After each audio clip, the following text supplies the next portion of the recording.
fought the rest, now try the best! This tweet says the deepest layer of Tekken nobody talks about. This is what the developers should focus on going forward. Is that a better neutral than what Tekken 8 offers? I'm not... Is that a better neutral? You wanna tell me that Tekken 8 is on par in the neutral game with Tekken 7? And now there will come a segment where he will say, backdash, backdash, backdash, back one, backdash, backdash, backdash, back one. Backdash, back one. What is back one? What's back one? What character is that? Wait, let me read this. Tekken was never about backdash, back one. I better not get DMCA'd for this song. Functional movement created depth on multiple layers. That just means KDB?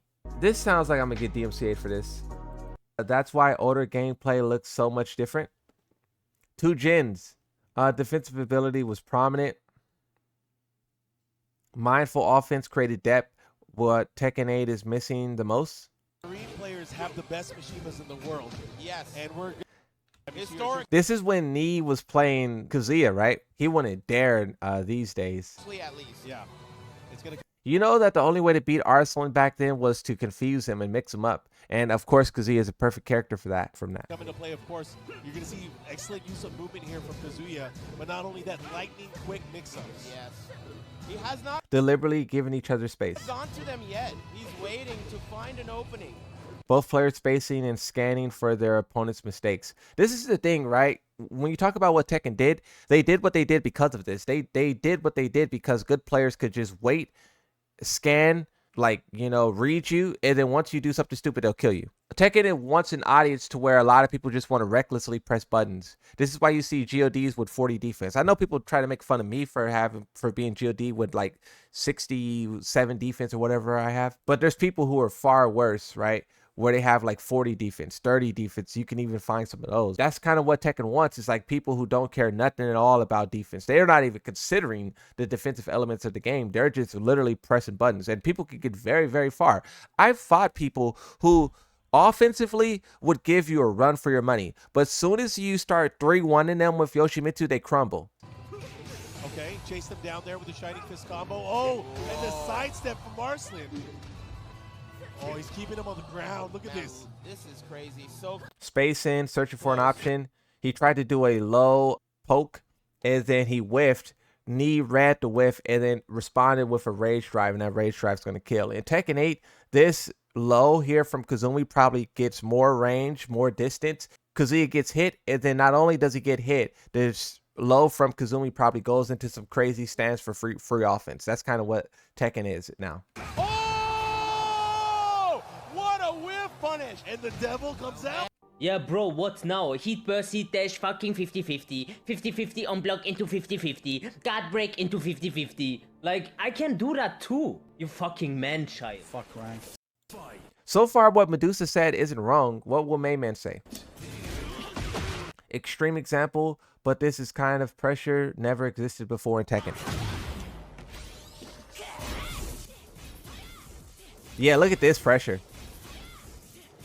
Even though we say that Reina isn't like one of the strongest characters in the game, and every time I kind of bring up Reina, I get a lot of backlash. It makes sense because Reina is one of the most popular characters in the game, and anytime you talk about a popular character in a negative sense, no matter what, the people are going to come down on you. But I also think it's important to talk about Reina because Reina isn't one of the strongest characters in the game. There's far more characters who do way crazier things than Reina, but at the same time, Reina can do it too.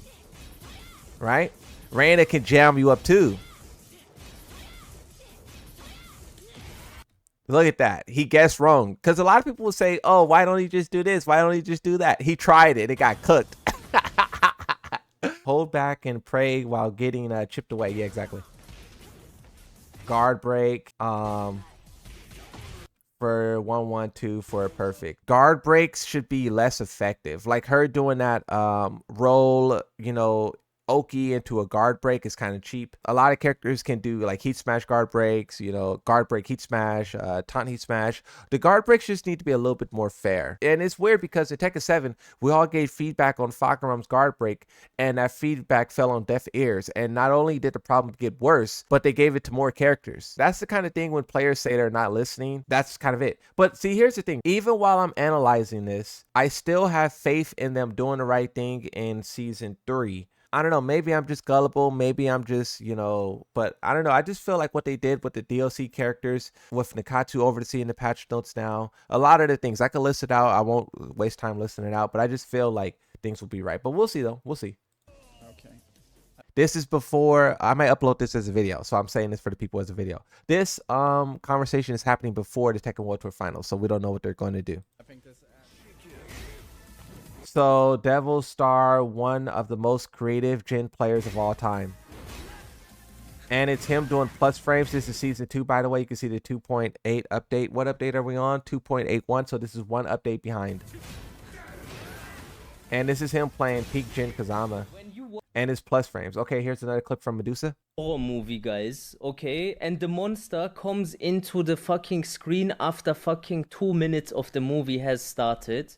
You will get jump scared, but then the height of that emotion reaches its peak very soon, and then it declines. No matter how many times that monster comes again, that ghost or whatever, you will not get that feeling anymore because there is no build up to the tension. Yeah, this is why some of the greatest scary movies of all time wait as long as possible to either show the monster or they barely show the monster. That gives you glimpses of what the monster is. Yeah, what he's saying is true. Tekken is the same. When you have these moments between the characters, when they go in and out, it's not only about the sidestepping. It's also, but they don't tell you this, it's also about the moments where nothing is happening and you don't know who is going in first and what's gonna happen. This builds an insane amount of tension. In Tekken 7, there was a lot of hype moments where the players were just spacing, jockeying for position, trying to get away from the wall, trying to sound them with the wall, with movement, trying to push your opponent against the wall with movement alone. And then you will hear like Tasty Steve in the background going crazy. You know, Eris, Markman going crazy because they understand that it's not just about pressing buttons and trying to, you know, heat push them to the wall so you can do mix-ups, but it was more subtle. It was more so like, because that's really like how like a fight is, like with boxers, right? You know, don't get put into the ropes, don't get put into a corner. Sometimes people do get kind of bored of seeing all the jockeying, like, oh, this guy's running the whole time. But at the same time, it's just like a part of fighting that needs to be appreciated. And because of this lack of this engagement now, there is no build up to tension. And it's just explosions in your face 24/7. And that's why people cannot appreciate it anymore.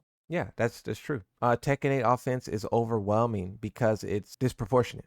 Better movement will make Tekken 8 much more fun for everyone. I agree. They really view it boils down to this simple fact. They view movement as the enemy because scrubs complain about movement. When you are using good movement to negate everything that they're doing, they really, really, really dislike it. Usually you will say, oh, the game isn't for you then.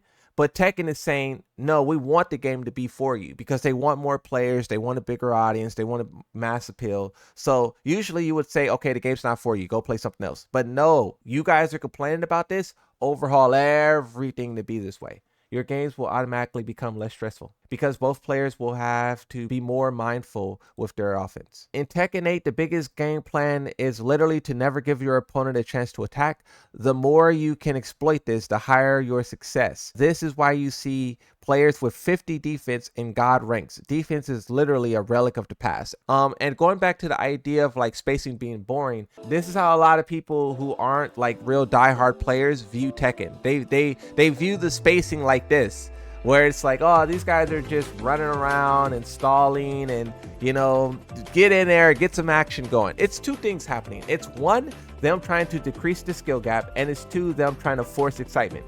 That's like if you were to tie these guys together with a rope so that black shorts can run around. That's basically what Tekken 8 did. It has a physical rope. It has a metaphorical rope bounding both players together, right? if a rope was tying these two guys together, the match would look very differently, right? So that's what Tekken did. But it kind of ruins the quote-unquote sport if you tie them together, right? Like, I'm sure you guys probably seen those videos where people are like boxing in a car or boxing in a phone booth. That's Tekken 8. You know, you're not you're fighting in a phone booth.